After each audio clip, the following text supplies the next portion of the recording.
آج انسان کا گمان ہے کہ فلاں مرا ہے میں نہیں مروں گا، انسان کا گمان ہے فلاں کو موت آئی ہے مجھے موت نہیں آئے گی۔ لیکن میرے عزیز محترم بھائیو دوستو، موت کا پتہ اس وقت چلتا ہے جب آدمی کے اوپر اللہ اس کو طاری کر دیتا ہے۔ بسم اللہ الرحمن الرحیم۔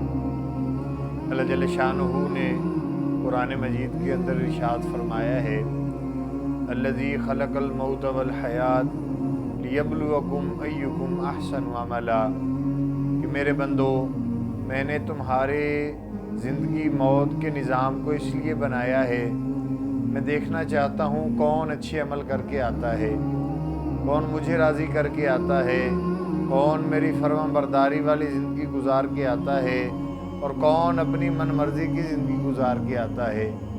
اللہ نے یہ دیکھنے کے لیے زندگی دی ہے، دیکھنے کے لیے اللہ نے موت کا عمل بنایا ہے کہ بندے میرے سامنے کھڑے ہو کے مجھے جواب دے سکیں، اللہ ہم تیرے لیے کیا کر کے لائے، اور اے اللہ ہم نے اپنے آپ کی اپنی خواہشات پہ کتنا عمل کیا ہے۔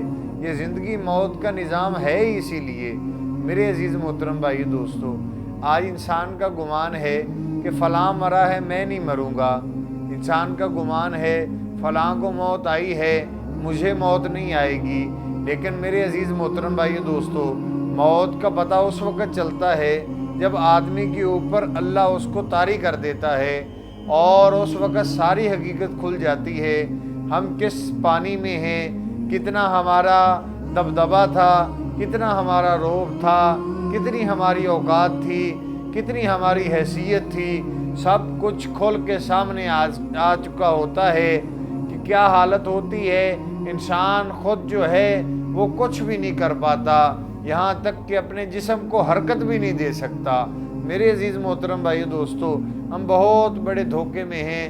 ہم یہ سمجھتے ہیں ہمیں موت آئی ہے، ہمیں موت نہیں آئے گی، صرف فلاں کو موت آئی ہے۔ اللہ جل شانہ قرآن کے اندر فرماتے ہیں، دنیا کی حقیقت کو بیان کرتے ہوئے، دنیا کی حیثیت کو بیان کرتے ہوئے، وَمَا الْحَيَاةُ الدُّنْيَا إِلَّا مَتَاعُ الْغُرُورِ، میرے بندو جو تم مرضی کر لو، دنیا کی ساری چیزیں فریب ہے، سارا کچھ فریب ہے۔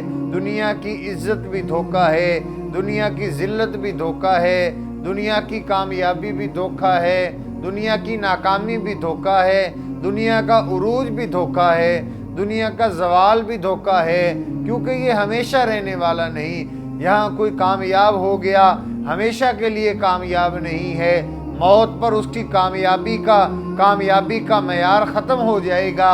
یہاں پر کوئی ناکام ہو گیا تو وہ 50-60 سال کے لیے ناکام ہے، موت پر آ کے اللہ اس کی ساری ناکامیوں کو ختم کر دے گا۔ اللہ نے کسی کو عزتیں دے دی ہیں، ساری زندگی کی عزتیں نہیں ہیں، موت پر آ کے ان عزتوں کا فیصلہ ہوگا کہ اللہ اس سے راضی ہے یا نہیں ہے۔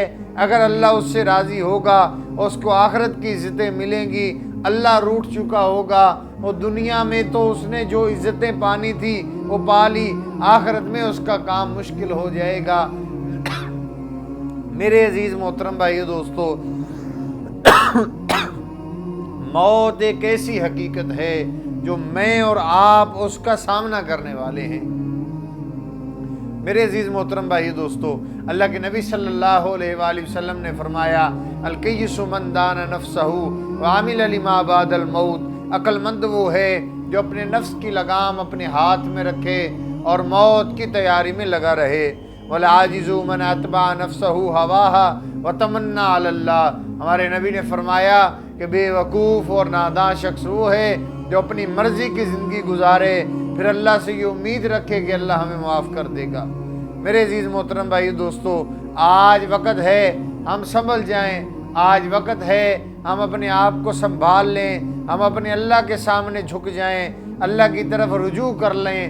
لیکن ایک وقت آئے گا جب آدمی ہل نہ پائے گا، ایک وقت آئے گا جب اللہ سامنے سارے اعمال کو کھول دے گا، سارے اعمال کو اللہ سامنے چلا دے گا۔ چلانے کے بعد اللہ فرمائے گا، اقرا کتابک کفی بنفسک الیوم علیک حسیبا، اے میرے بندے پڑھ اپنے اعمال نامے کو، دیکھ میں نے کچھ غلط تو نہیں لکھا، کوئی ایسی چیز ہو جو تو نے نہ کی ہو اور تیرے رب نے لکھ دی ہو، اے میرے بندے آج پڑھ اپنے اعمال نامے کو۔ بندہ اپنے اعمال نامے کو پڑھتا جائے گا اور پریشان ہوتا جائے گا اور اللہ سے کہے گا اللہ ایک دفعہ زندگی دے کے دوبارہ بھیج دے، پھر دیکھی میں سجدے سے سر نہ اٹھاؤں گا۔ میرے عزیز محترم بھائیو دوستو، لیکن اس وقت ختم ہو چکا ہوگا۔ اور شاعر نے کیا خوب کہا ہے، جو لوٹ آئیں تو کچھ کہنا نہیں، بس دیکھنا انہیں غور سے، جنہیں منزلوں پر خبر ہوئی یہ تو راستہ کوئی اور تھا۔ میرے عزیز محترم بھائیو دوستو، یہ موت پر پتہ چلے گا ہمارا راستہ ٹھیک تھا یا ہم غلط چل رہے تھے۔ آج سنبھل جائیں، بڑے بڑے لوگ اس دنیا کے دھوکے میں آئے، آج ان کی موتیں اور ان کے نام اور ان کا کردار اور ان کے اعمال عبرت کا نشان ہیں۔ اور یہ وہ کہتے ہیں، اور ان کی حالت دیکھ کے لوگوں نے ان پہ شاعری کی کہ اجل ہی نے چھوڑا نہ کسرا نہ دارا، اسی سے سکندر صفات بہارا، ہر ایک لے کے کیا کیا نہ حسرت سے دھارا، پڑا رہ گیا سب یوں ہی ٹھاٹ سارا، جگہ جی لگانے کی دنیا نہیں ہے، یہ عبرت کی جا ہے تماشا نہیں ہے۔ اگر اللہ نے اتنے بڑے بڑے بادشاہوں کو موت دے دی ہے تو میرے بھائیوں ہم بھی مرنے والے ہیں، ہمیں بھی اللہ کا بلاوا آنے والا ہے، ہم نے بھی قبر میں جانا ہے، ہمیں بھی قبر میں رکھا جائے گا۔ اور قبر ایک اندھیری کوٹھڑی کا نام ہے، ایک سیاہ رات کا نام ہے، اور ایسا اندھیرا ہے کہ آدمی کی عقل دنگ رہ جائے گی، میں کہاں آ گیا۔ اللہ سے دعا ہے اللہ پاک مجھے آپ کو مرنے سے پہلے قبر کی تیاری کرنے کی توفیق نصیب فرمائے۔